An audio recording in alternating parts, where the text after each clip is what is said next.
Listo, ya estoy grabando.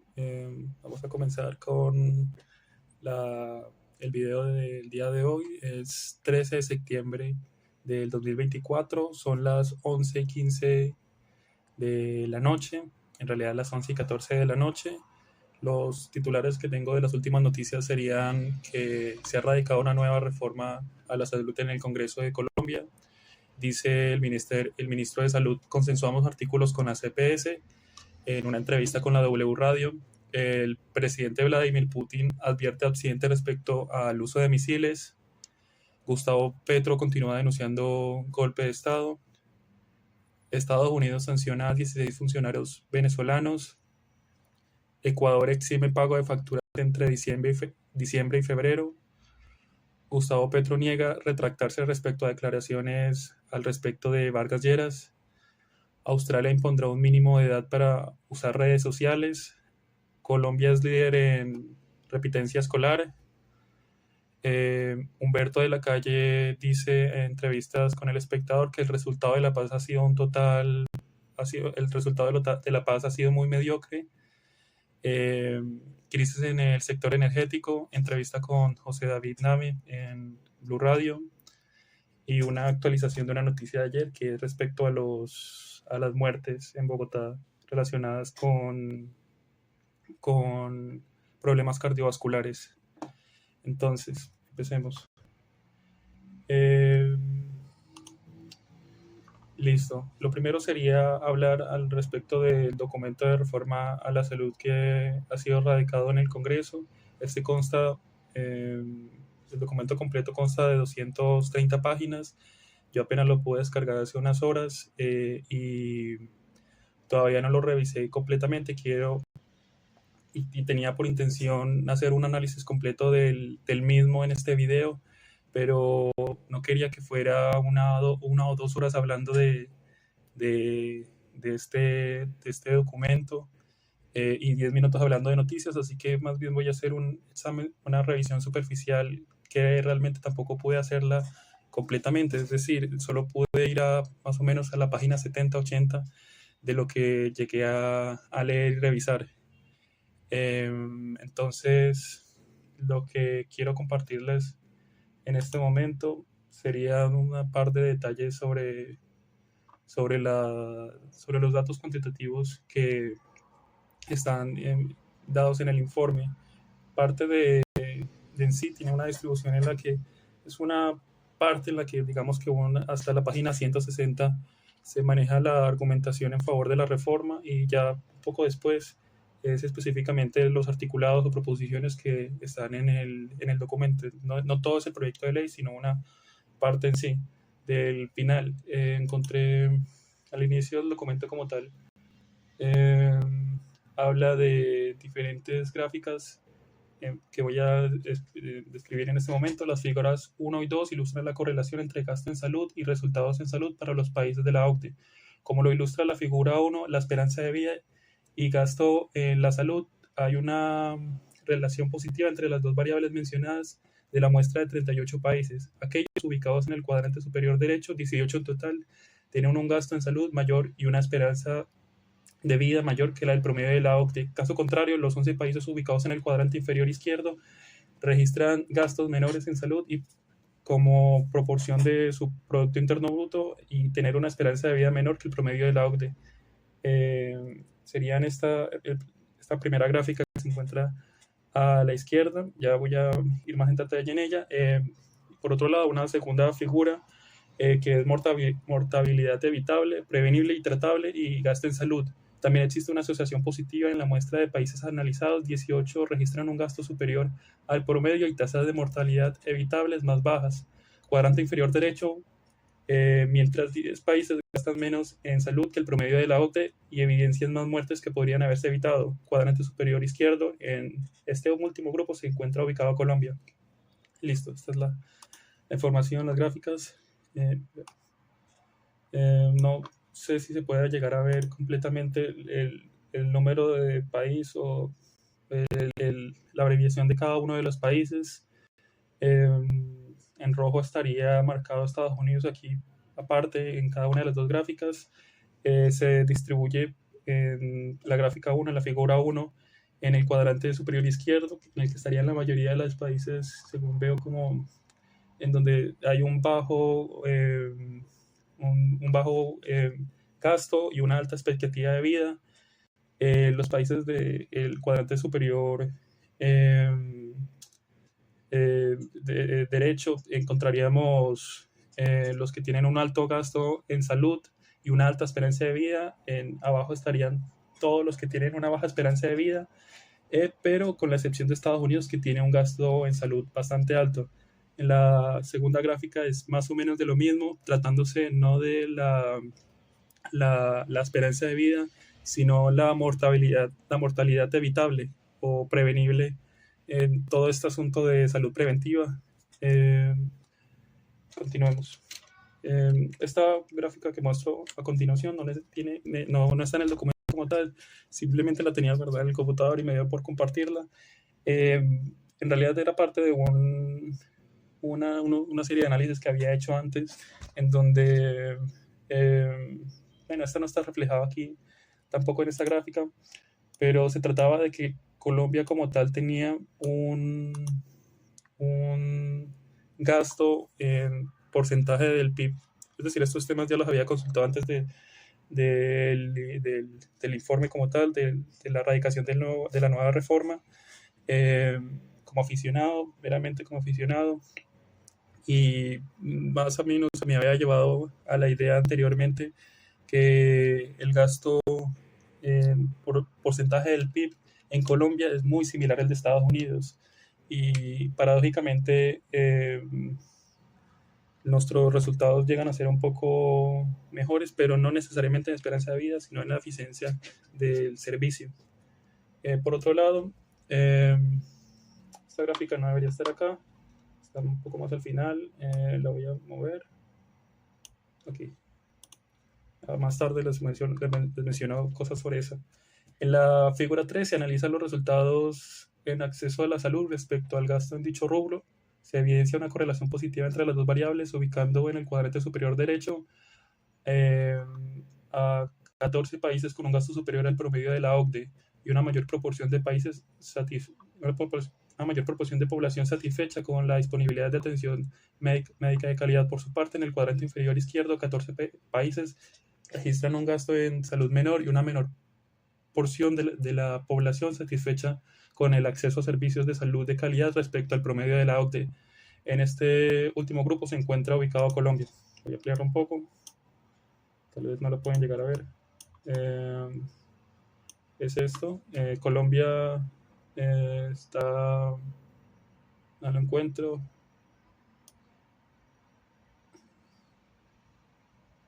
En fin, simplemente la satisfacción por la disponibilidad en relación al gasto sanitario. En sí, cuando podemos ver estos datos atravesados un poco, digámoslo en diagonal, esto significaría generalmente una correlación directamente proporcional entre el gasto y los servicios, quiero decir, entre el gasto y la satisfacción del servicio. Del mismo modo, en esta, aunque no es tan visible como en las otras, en sí tienen por intención todas estas gráficas mostrar una correlación entre mayor gasto, simplemente un mejor servicio, o una mayor gasto y un mayor porcentaje de muertes evitables.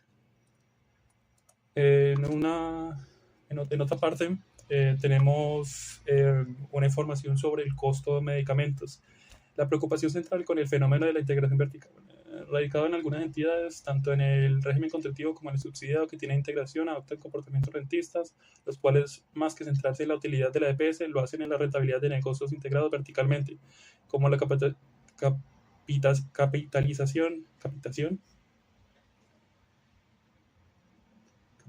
es un error del documento, con entidades propias, la compra de medicamentos o insumos y la contracción de servicios adicionales como ambulancias, lavandería, vigilancia, entre otros. La Universidad Nacional, esto es una investigación de la Universidad Nacional en el 2011, un poco vieja, pero no es descartable porque la información es relevante, encontró que la EPS con mayores sobrecostos eran cooperativas que poseían tanto su red de prestadores como las empresas suministradoras de medicamentos. En el caso de Salud Cost, se encontró un sobreprecio de medicamentos más usados entre el 13 y el 231%, como se muestra en la siguiente figura. Simplemente sobrecostos de medicamentos por parte de las EPS.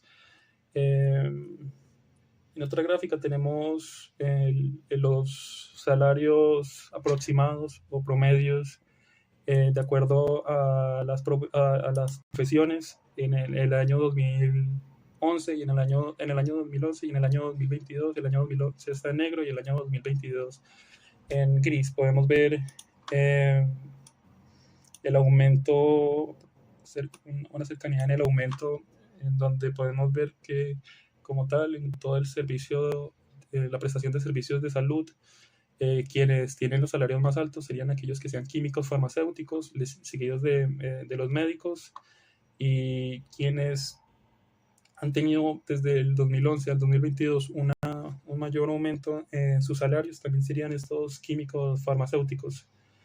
Esto es el ingreso base de cotizaciones, base de cotización, promedio de profesionales en salud, precios constantes 2022.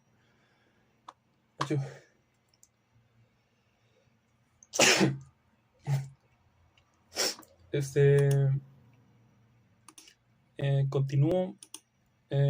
Esto sería la densidad departamental de profesionales en enfermería y medicina por cada 100.000 habitantes.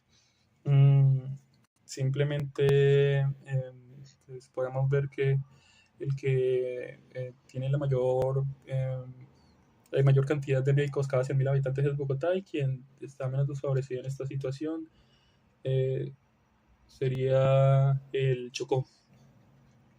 Respecto a la distribución de especialistas y subespecialistas en medicina, solamente 3 departamentos, Antioquia, Atlántico y Valle, registran una densidad por encima de 100 especialistas por cada 100.000 habitantes, y solo en Bogotá se acerca a la cifra de países como Chile, México y Francia.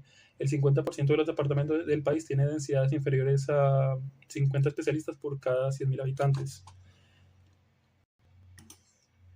Los datos expuestos son suficientes indicativos de una situación profunda y precariedad laboral en los trabajadores de salud, que se salva en fenómenos como el multiempleo y en general las magras condiciones de vida de los trabajadores del sector. A este respecto, basta con un dato adicional. La encuesta nacional de situación laboral en salud del Colegio Colombiano en 2019 evidencia que el 32% de los médicos generales trabaja entre 48 y 66 horas por semana, y el 14% labora más de 66 horas semanales. En el caso de los médicos rurales, el 40% trabaja entre 48 y 66 horas, mientras que el 20% trabaja más de 66 horas para los especialistas. El 33% trabaja entre 48 y 66 horas semanales. El 14% trabaja más de 66 horas por semana. Continúo.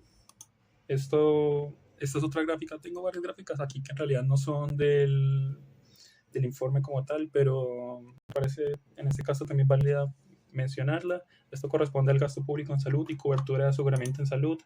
Resulta lo que podría haber llegado a ser el mejor resultado o indicador de la actual servicio de salud, que básicamente desde los 90 estuvo aumentando la cobertura en el servicio. Es decir, tenemos diferentes indicadores: gasto público en salud, como la línea gris, no se ve muy bien tampoco.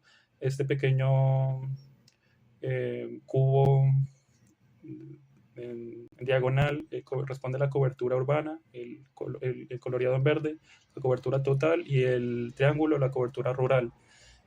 Por supuesto, la cobertura rural siempre es la que se ve más perjudicada, pero básicamente desde los 90, desde el 94 al 2004, como tal, podríamos llegar a decir que hubo un aumento del 10 al 60% en la cobertura rural, del 30 aproximadamente al 70% en la cobertura total, y del 40, hubo un aumento del 40 al 73,4% de la cobertura urbana.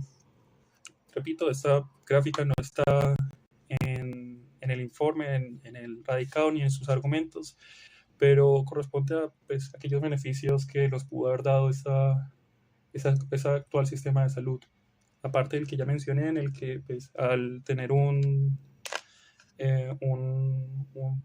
gasto en porcentaje del PIB muy similar a Estados Unidos, no alcanzamos su esperanza de vida, pero sí alcanzamos bastante igualdad en el servicio. Esta es otra gráfica que muestra la expectativa de vida en América Latina. A ver si la puedo acomodar. Sí. Es la expectativa la expectativa de vida en América Latina entre el 2021, entre el 2000 y el 2021. Básicamente es el aumento en la esperanza de vida. Los países por aquí está Colombia. Colombia en el 2000 tenía una esperanza de vida de 71 años, actualmente se encuentra en 76,8, del país que todavía mantiene una expectativa de vida en América Latina y el Caribe bastante baja, sigue siendo Haití, que pasó del 2000 a 57 años al 2021 a 64, y el país que tiene la esperanza de vida más alta actualmente, según los datos del 2021, sería Chile, con una esperanza de vida de 81 años. Por otro lado, esta información la pongo aquí ya que hablando de cuestiones de salud y de los datos en salud, me parece relevante informar y llamar a la reflexión en torno a los datos que surgieron debido a la pandemia, en donde la tasa de hospitalización y muerte en vacunados y en no vacunados fue mucho mayor a la de vacunados.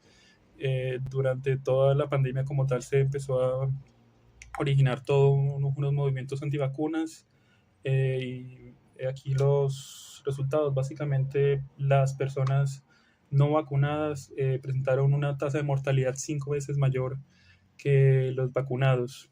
En las personas con 80 o más años, que era la población más vulnerable de, durante la pandemia de COVID, al igual que o similarmente que la edad entre los 70 y 79 años, donde proporcionadamente se dio una tasa de mortalidad y hospitalización mucho mayor en no vacunados. Es importante cumplir todas las normas o sea, es importante acatar indicaciones respecto a la vacunación que permiten evitar estas situaciones. Entre otras noticias, bueno, perdón, antes de continuar, voy a realizar un análisis mucho más completo. Como dije, esto realmente solamente corresponde a aproximadamente una tercera parte del informe, y ni siquiera incluí todas las gráficas en donde también se hacía mención a las utilidades de las CPS, entre muchas otras cosas. Voy a hacer un análisis completo de todo el documento. Esto es solo lo que pude revisar en las últimas horas. Lo estaré publicando yo creo que mañana o en el paso de los días, porque pues estos tienen muy buena información respecto a la situación de situación de salud en Colombia.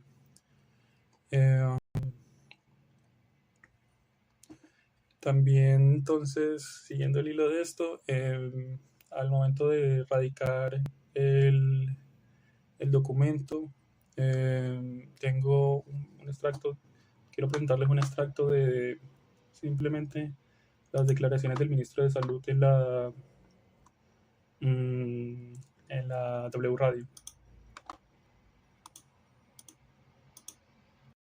La W, hablan los ministros. Pues el Ministerio de Salud acaba de erradicar la nueva reforma a la salud. Quiero saludar al ministro de Salud, Guillermo Alfonso Jaramillo. Ministro, bienvenido a la W. Muy buenos días, un saludo especial para todos los radioyentes de la W. Ministro, pues una vez más ustedes se lanzan con una reforma. ¿Cuál es la diferencia entre este texto, este nuevo texto que presentan, y el anterior que ya se cayó en el Congreso?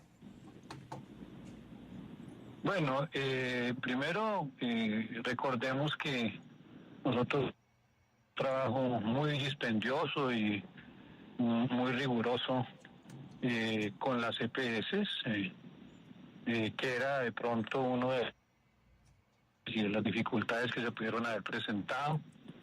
Están consensuados en el proyecto de 48 artículos, hay 12 que fueron consensuados con mucha claridad con las EPS para su transformación, porque ustedes muy bien lo saben que el señor presidente de la República ha sido enfático que no desaparecen las EPS, no es como se le ha informado desafortunadamente en forma errónea a la comunidad en general, de que no desaparecen las EPS, no, las EPS continúan.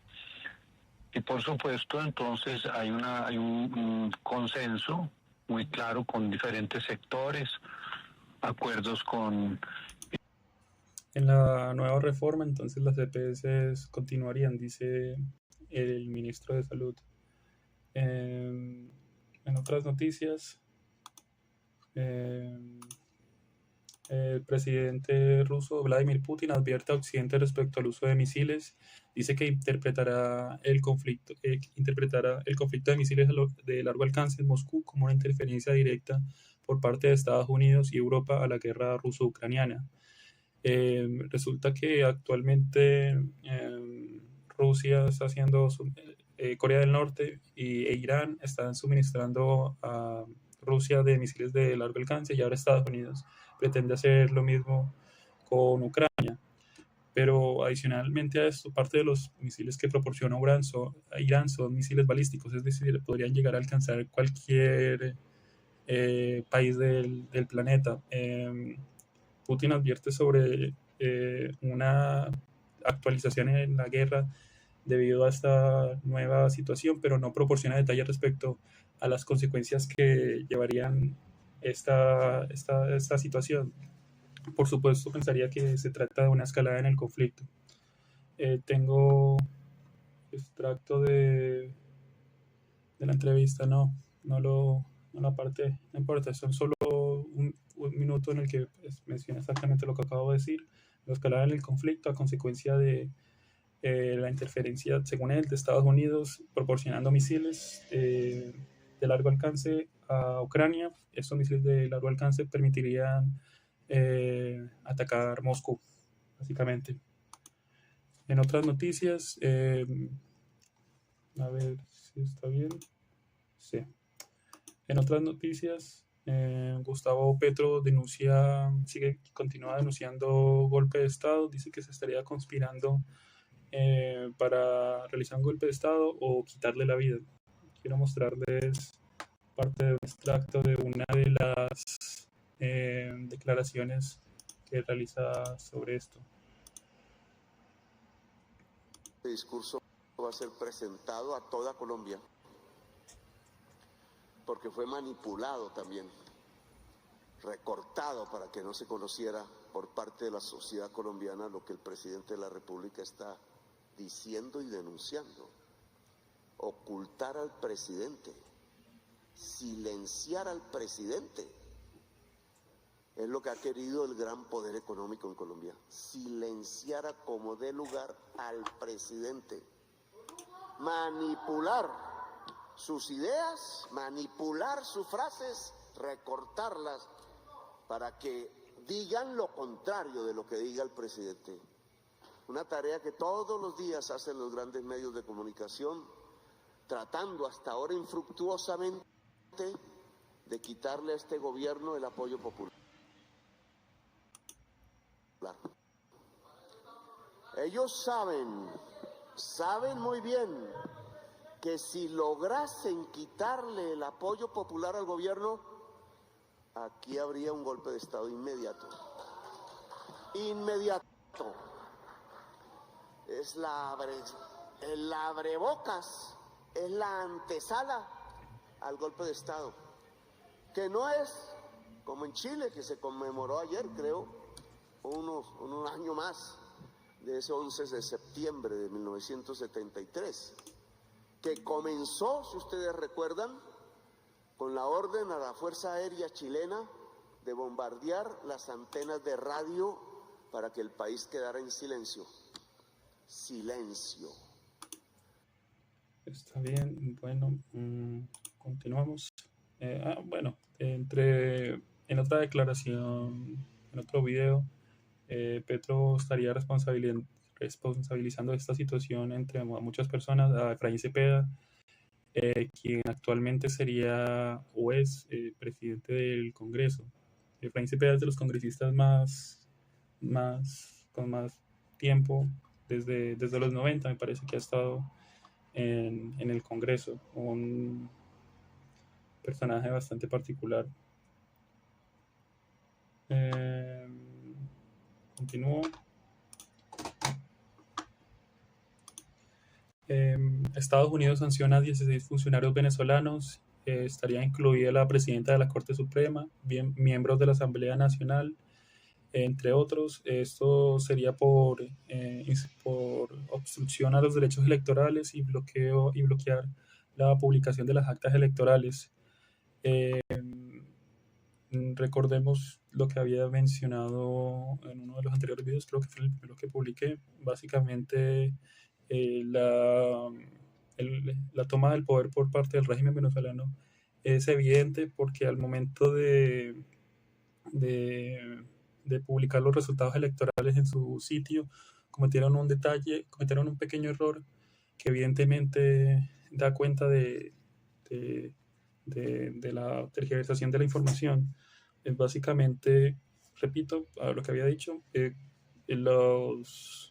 porcentaje de votos, el porcentaje de votos obtenidos, quiero decir, la diferencia entre el porcentaje de votos obtenidos la diferencia entre el porcentaje obtenidos y la cantidad de votos sacados por parte de Maduro era de 0, y esto no podría haber sido así. Es casi imposible que sea de esa manera porque implica la victoria con un número decimal exacto. Lo normal es que hubiera podido ganar, digamos, con un 52.739, etcétera, o no con un único número decimal. Esto es muy, muy difícil de esa manera. Es decir, la diferencia entre el número de votos y el porcentaje era 0. Continúo. Bueno, por otro lado también no olvidar mencionar que desde el 2014 aproximadamente 7,7 millones de venezolanos han abandonado el país. Esta es la crisis humanitaria más grande en Latinoamérica probablemente en toda su historia. Estados Unidos, por otro lado, hace algunos meses restableció las sanciones sobre el petróleo venezolano debido, pues, a todo el conjunto de incumplimiento de parte del régimen de Maduro.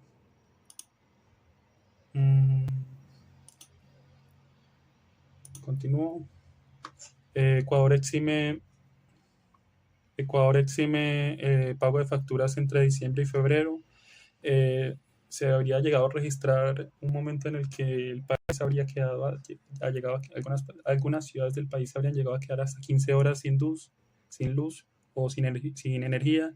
Esto debido a la escasez de energía producto a los niveles mínimos en los embalses, ya que en realidad Ecuador estaría importando energía de Colombia. Colombia parcialmente es responsable de la crisis en Ecuador, porque por nuestra propia crisis suspendimos parcialmente esta exportación de energía, pero por otro lado debe de ser un llamado de atención o una idea de lo que probablemente llega a suceder en nuestro país bajo dos condiciones. Cuando importamos energía, que nos hacemos susceptibles o dependemos de las condiciones del país sobre el que se importan, y la emergencia como tal en los embalses, en donde es prioritario en este momento aumentar el número de embalses, más que todo en la ciudad de Bogotá, que es donde ahora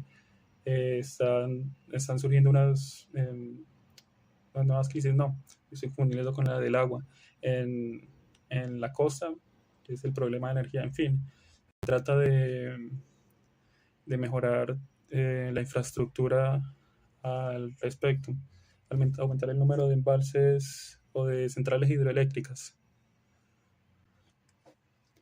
Entre otras noticias, Gustavo Petro se niega a retractarse al respecto de las declaraciones sobre Vargas Lleras. Según el Consejo de Estado, Petro debería haberse retractado de los señalamientos en donde acusa a la familia Vargas Lleras de apropiarse de recursos de la salud. Según la familia según Gustavo Petro, el miembro de la familia de Germán Vargas Lleras, ex vicepresidente, se llegó a apropiar de diferentes situaciones producto de la liquidación de EPS entre la gestión administrativa que se llegó a realizar para ellos. Entre el informe del nuevo radicado también se ve, no lo incluí en esta, lo incluiré en el video final, una situación bastante impresionante en la que desde el 94 diría que un 80% de las EPS han sido liquidadas, menos del 20, menos del 15% ha logrado subsistir. En otras noticias, Australia impondrá una edad mínima para uso de redes sociales. El gobierno australiano estaría contemplando limitar el uso de redes sociales en menores de edad. Estaría realizando en este momento diferentes experimentos en donde contempla la posibilidad de limitar esto a los menores entre los 16 o 14 años. Quiero mostrarles un video al respecto de esto. Recordemos que probablemente este tipo de restricciones fueron realizadas en primer lugar por el estado de Florida en Estados Unidos, que en este momento ya ordena por ley una restricción a menores de edad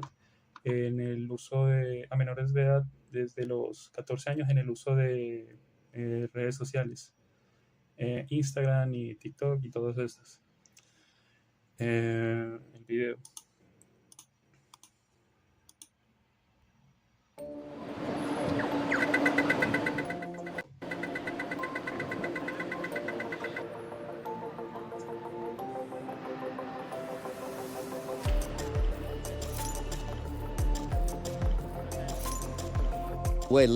Estamos escuchando a los padres y a la comunidad y quiero ver a los niños alejados de sus dispositivos y en las canchas de fútbol, las piscinas y las pistas de tenis.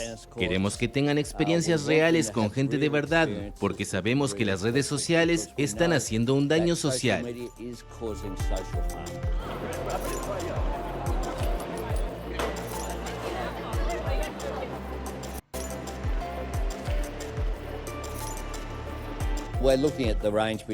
Estamos buscando en el rango de entre 14 y 16 años. Esa es una de las razones por las que estamos haciendo un ensayo. Bueno. Me doy cuenta que me mostré el video. Lo repito.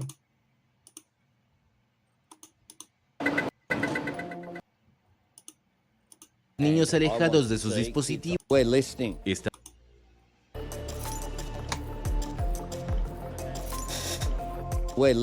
Estamos escuchando a los padres y a la comunidad y quiero ver a los niños alejados de sus dispositivos y en las canchas de fútbol, las piscinas y las pistas de tenis. Queremos que tengan experiencias reales con gente de verdad, porque sabemos que las redes sociales están haciendo un daño social.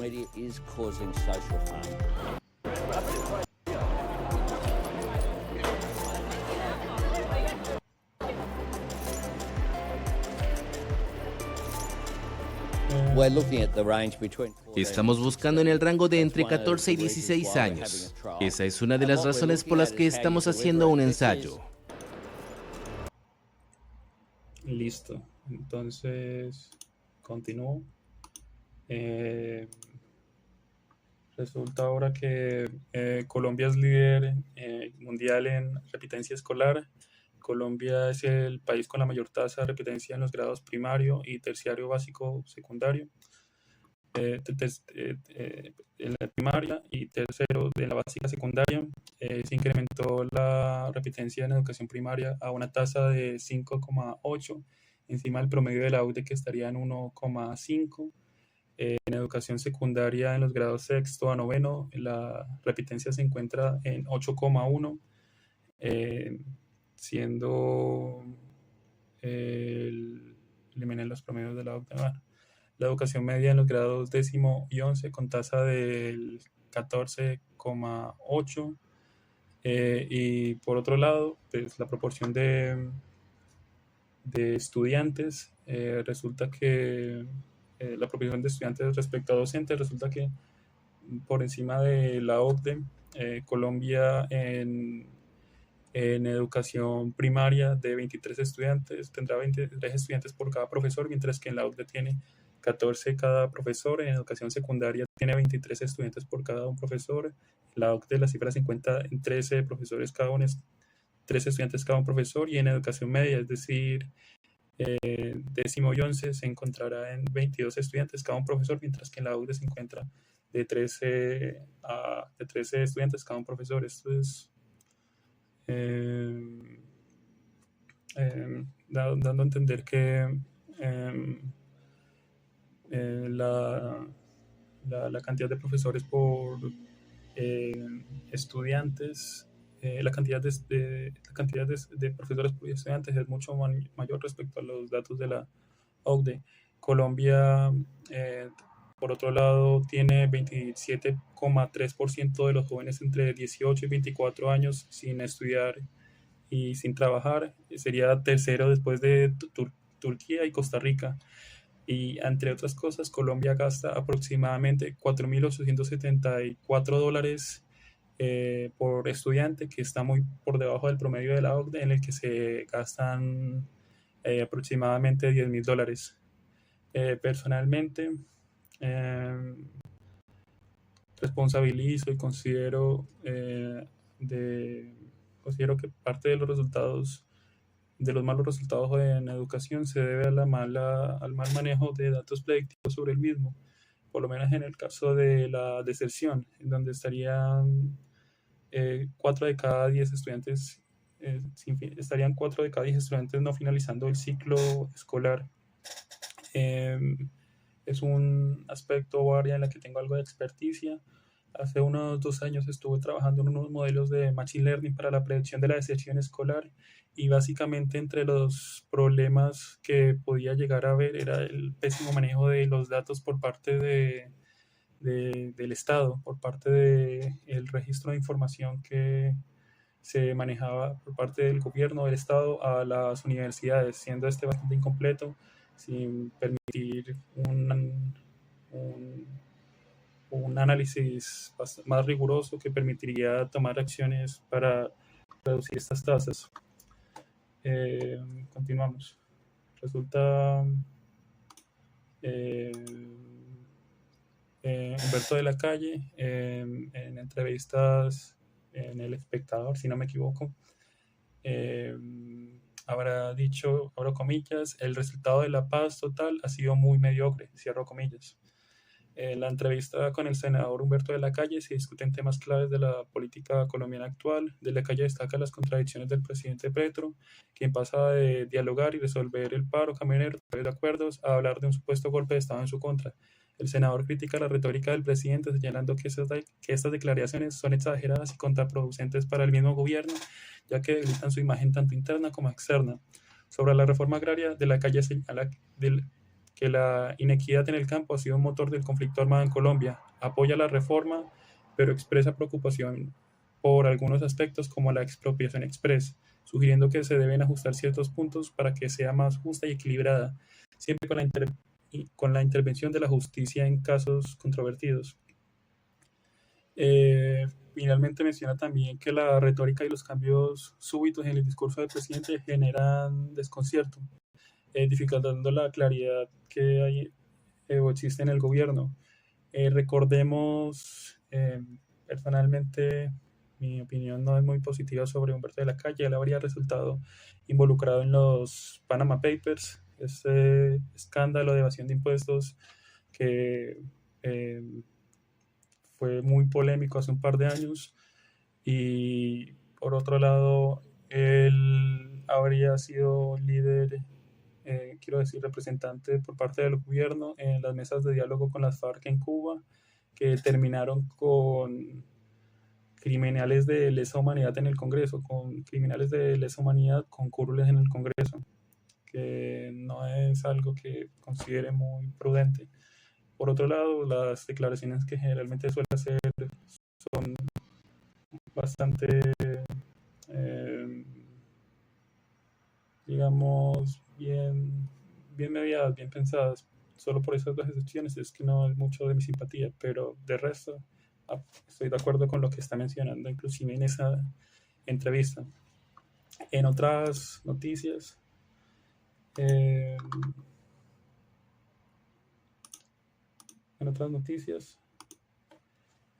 crisis en el sector energético. Todavía hay demasiadas alertas por la posibilidad de una crisis en el suministro de energía. El sector energético en la región Caribe vive una crisis muy complicada. AIRE fue intervenida por el gobierno. EPM planea vender a Fina. Muchos culpan a las generadoras de la crisis. José David Name, senador del Partido de la U y miembro de la bancada Caribe, habló sobre este tema en Mañanas Blue con Camila Zuluaga. Dijo que el problema de fondo es la estructuración que tienen las tarifas de energía en Colombia y no descartó un posible apagón en el Caribe colombiano. Gravísimo. Dice el parlamentario, abro comillas, aquí el problema real es la forma como está estructurada la tarifa en Colombia. No se ha cambiado el sistema tarifario y muchas veces lo dijimos en la Comisión Quinta, esto va a ser un problema social, esto va a tener unas repercusiones en el Caribe colombiano y todavía no las hemos visto. Cuando se produzca un apagón que puede existir, vamos a tener un problema peor que el paro camionero. Completamente cierto. Continúo.